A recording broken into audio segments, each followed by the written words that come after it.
अस्सलाम वालेकुम जी। ये हमारा पेशावर सदर है। ये आप चेक करें, माशाल्लाह कितना बेहतरीन है। और अभी इसके ऊपर लाखों करोड़ रुपए सदर रोड पे लगे हैं। इन्होंने सारा सिस्टम जो है बिजली का अंडरग्राउंड किया हुआ है।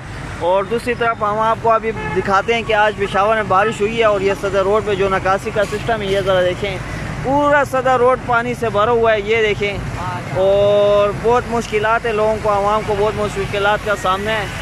ये देखें आप, ये सदर रोड का मेन रोड है। ये रोड है, चेक करें जी।